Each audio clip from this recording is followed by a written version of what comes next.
Sprinkle stairs into your soul. So does fudge. Hi, how are you? In today's video, I am going to rank 21 different cage layouts that I did over the course of the last year. My kids are playing in the other room.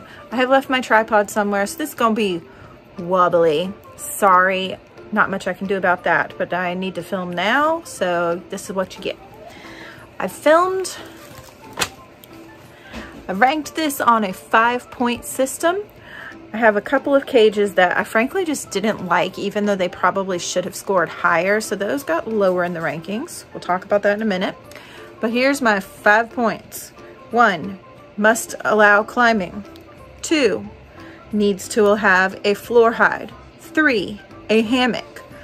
4, a way to get from place to place in more than one way. So not just like climbing, but more than one way to navigate each level of the cage. And 5, enrichment. This can come in many forms: a wheel, foraging toys, chew toys, scatter feeding. There's probably more, but I can't remember. I didn't want to count climbing as enrichment. I needed an extra point, so I separated them. So here we go. Number 21 is the guinea pig quarantine cage for the babies. There's really nothing wrong with this cage. I just don't love it. It works. I was able to put stuff in it. I even fit a wheel in it at one point, although I forgot to film it, I think, with the wheel in it. So, works, just not my fave. The next one is the Christmas cage.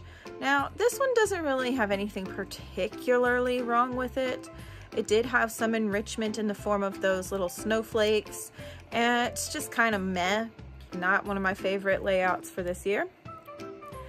The next one was the bin cage for when we moved, and honestly, it was just boring.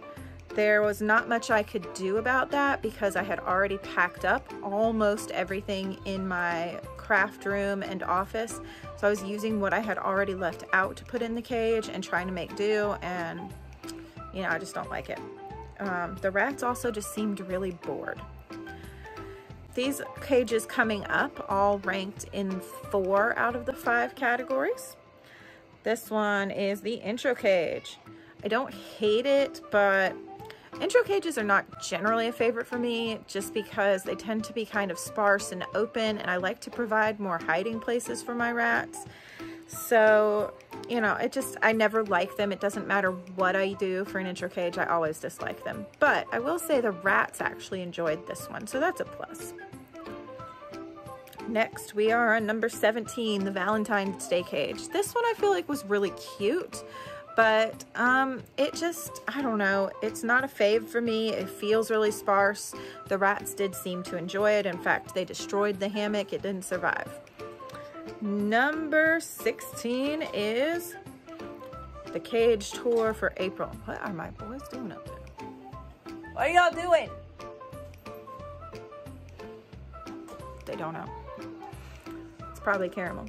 So the April cage tour. Okay, this one just lacked multiple ways for rats to get places, but the rats really liked it.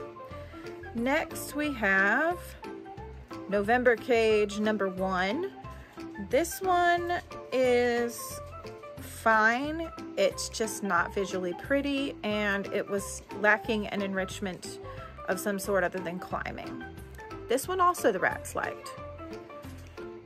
We are getting now to number 14, which was the 4th of July cage. This one, the rats really loved the hat hammock that I made for in there.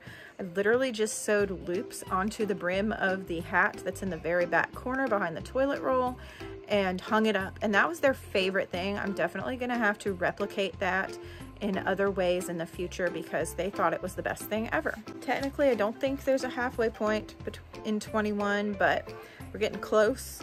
And we're getting to the point where the cages don't really have anything necessarily wrong with them in comparison one to the other. So I just started ranking them by the ones I really liked and the ones that I didn't like, if that makes sense.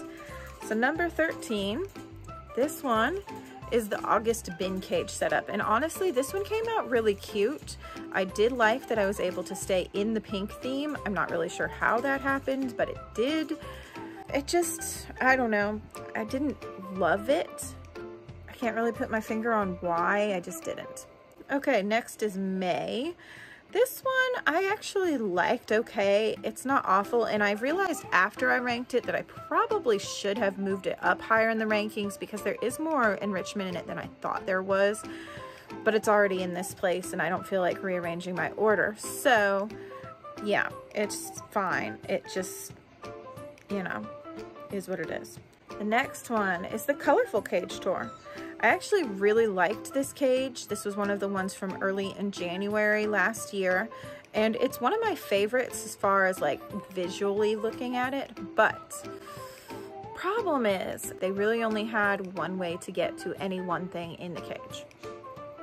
Next we have the Green Cage, which is another one that I really liked, but it lacked some nesting options, and it also doesn't appear to have very many chew toys in it.